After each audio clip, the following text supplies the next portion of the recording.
తాకట్లో ఉన్న మీ బంగారాన్ని విడిపించి ఆ రోజు ఆన్లైన్ రేటుకి కొంటాం. Sharma gold company. నమస్కారం, సుమన్ టీవీకి స్వాగతం. నేను మానస.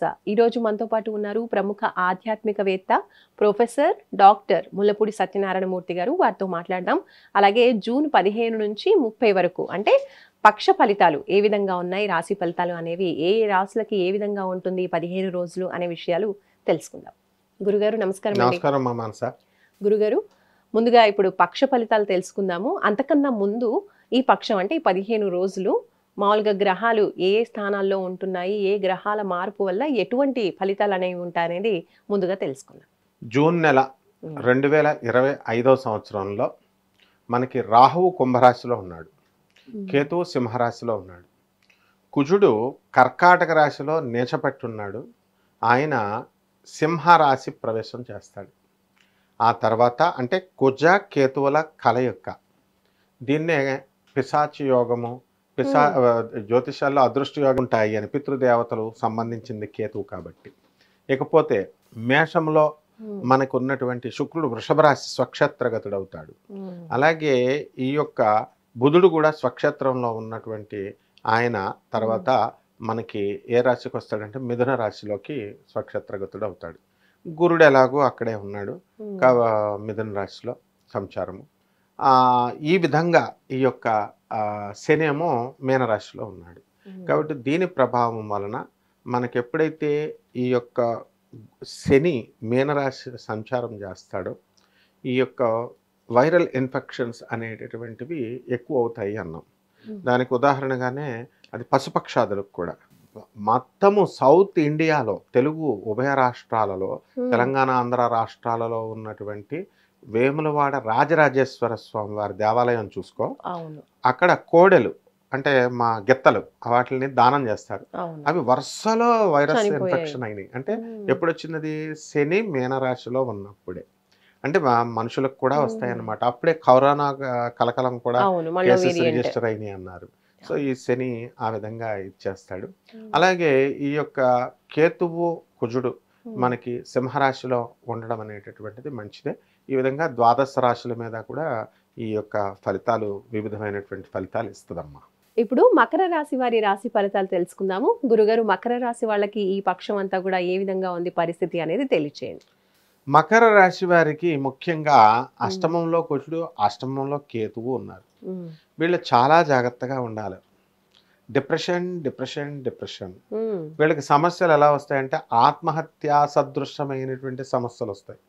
అంటే ఆ టఫ్ సిచ్యుయేషన్స్ హ్యాండిల్ చేయలేక చచ్చిపోతే బాగుండని అనిపిస్తుంది అనమాట. అష్టమ కేతు, దానికి తోడు ఈ కుజగ్రహం ఒకడు, ఈయన కూడా వచ్చాడు కాబట్టి మైనర్ యాక్సిడెంట్స్ అవడానికి అవకాశాలు ఉన్నాయి, కానీ ఎస్కేప్ అవుతూ ఉంటారు. ఇకపోతే వృత్తి వ్యాపార ఉద్యోగ విషయాలలో బ్రహ్మాండంగా ఉంటుంది. ఇన్కమ్స్ బాగా ఇవన్నీ కూడా కంటిన్యూస్గా చేసే వాళ్ళకి క్యాన్సర్ రావడానికి కూడా అవకాశాలు ఉన్నాయి. కాబట్టి మకర రాశి వాళ్ళ ఆరోగ్య విషయంలో చాలా జాగ్రత్తగా ఉండాలా. నోటికి సంబంధించినటువంటి దుర్వ్యసనాలని ప్రయత్నపూర్వకంగా వీళ్ళు మానుకోవడానికి చూసుకోవాలి. తద్వారా వీళ్ళు క్యాన్సర్ లాంటి భయంకరమైనటువంటి వ్యాధుల నుంచి బయటపడడానికి అవకాశాలు ఉంటాయి. అలాగే ఈ యొక్క శని చక్కగా ఒక మీనరాశిలో విక్రమస్థానంలో ఉన్నాడు.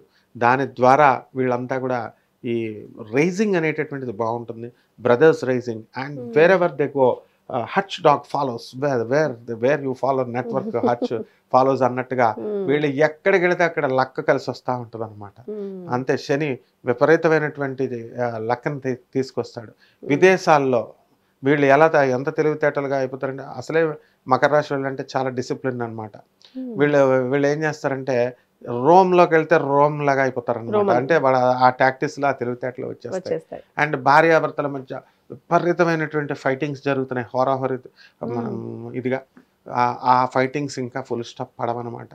కాబట్టి వీళ్ళు ప్రయత్నపూర్వకంగా వీళ్ళు చేసుకోవాలి. మకర రాశి వాళ్ళు చేసుకుంటే they are opposite party is right అనమాట. కానీ వీళ్ళే కోర్టులో మాకు అవసరం లేదని కోర్టులో కేసులు జరుగుతున్నాయి. ఇటువంటివన్నీ కూడా వీళ్ళకి అనుకూలత అనేటటువంటి తక్కువగా ఉంది. ఇప్పుడు అనుకూలత సివిల్ కేసెస్లో అనుకూలత ఎక్కువ ఉంది. భార్యాభర్తల మధ్య కేసులు జరుగుతున్నటువంటి వాళ్ళు మాత్రము భర్తలు ఎవరైతే మకర రాశిలో ఉన్నారో వాళ్ళు ఫెయిల్ అయిపోవడానికి అవకాశాలు ఉన్నాయి. వీళ్ళకి అనుకూలంగా రాదు. అండ్ ఎవరైతే కొత్తగా భార్యాభర్తలు జనరల్గా అప్పుడు చూడండి, చిన్న ఒక ఫోన్ వల్ల లేకపోతే ఒక బంధువు వల్ల ఎలా వస్తుందంటే శని 3వ ఇంట్లో ఉంటే లేదా కుజుడు 3వ ఇంట్లో ఉంటే ఇలాంటి పిల్లల వల్ల, బ్రదర్స్ వల్ల, ఆడబడుచుల వల్ల ఇలా ఒక్కొక్క వల్ల ఏదో ఒక ప్రాబ్లం అనేటటువంటిది రావడం జరుగుతుంది. వీళ్ళకి భోజన ప్రియులైపోతారు. మృష్టాన్న భోజనం అనేటటువంటిది మకర రాశి వాళ్ళకి దొరుకుతుంది. అండ్ నూతన వస్త్రాలంకరణ అనేటటువంటిది దొరుకుతుంది. అండ్ వేరే వేరే ఊర్లలో ఉద్యోగరీత్యా వాళ్ళు చేస్తున్నటువంటి వాళ్ళంతా కూడా ట్రాన్స్ఫర్స్ వీళ్ళకి అనుకూలమైన చోటకి రావడానికి అవకాశాలు ఉన్నాయి. ఈ విధంగా శుక్రుడు కూడా చాలా బ్రహ్మాండంగా ఉన్నాడు. దానివల్ల మనకి ఏంటంటే ఇళ్ళు లేనటువంటి వాళ్ళు ఇల్లు కొంటారు, స్థలాలు లేనటువంటి వాళ్ళు స్థలాలు కొంటారు. తర్వాత పిత్రార్జితమైనటువంటి ఆస్తులు కూడా వీళ్ళకి కలిసి రావడానికి అవకాశాలు ఉన్నాయి. ముఖ్యంగా మకర రాశి వాళ్ళకి జుట్టు ఎక్కువ ఊడిపోతుంది. అవి జుట్టు ఊడిపోకుండా వీళ్ళు తగిన జాగ్రత్తలు చూసుకోవాలా. అలా కనుక చేసుకున్నట్లయితే అంటే విపరీతమైన టెన్షన్స్ వల్ల జుట్టు ఊడిపోతుంది, టెన్షన్స్ వల్ల ఉంటుంది, టెన్షన్స్ ఊడిపోతుంది. అండ్ నెక్స్ట్ ఏంటంటే ఇప్పుడు రోజు తలకు స్నానాలు చేసేయడం. ఈ మధ్య ఒక ట్రెండ్ నడుస్తుంది. సూర్యోదయానికి ముందే పూజలు అన్ని హారతులు అన్ని ఇచ్చేసుకొని పూజ పూర్తి చేసేస్తే మీకు బాగా విపరీతంగా కలిసి వస్తుందని దాన్ని చూసి ఇప్పుడు మొత్తం అందరూ తెల్లవారుజామున చేసేసి 3 గంటలకే లేచి స్నానాలు మొదలు పెట్టేస్తున్నారు, తలంటి స్నానాలు డైలీ. సో అది మంచిదే, హ్యాబిట్ మంచిదే. కానీ బట్ ఈ మన హెల్త్ని కూడా జాగ్రత్తగా చూసుకోవాలన్నమాట. చూసుకొని మా ముసలి వాళ్ళు, తొందరగా లేనటువంటి వాళ్ళు, లేవలేనటువంటి వాళ్ళు చూసుకోవాలా. సో ఈ టెన్షన్స్ అన్నీ కూడా వీళ్ళు పోగొట్టుకున్నట్లయితే వీళ్ళ జుట్టు ఊడిపోవడం అనేటటువంటిది వీళ్ళకి తగ్గుతుందనమాట. అండ్ ఈ ఏలినాటి శని ప్రభావం లేదు కాబట్టి వీళ్ళకి ఆ ప్రాబ్లం ఏమీ లేదు. కేవలము ఈ మకర రాశి వాళ్ళు ఓన్లీ భార్యాభర్తల మధ్య, తర్వాత జీవిత భాగస్వామి, వ్యాపార భాగస్వాముల మధ్య ఫైట్ ఒక్కటే జరుగుతూ ఉందన్నమాట. ఓకే, మరి మకర రాశి వాళ్ళు ఏ పరిహారాలు పాటించాలి గురుగారు?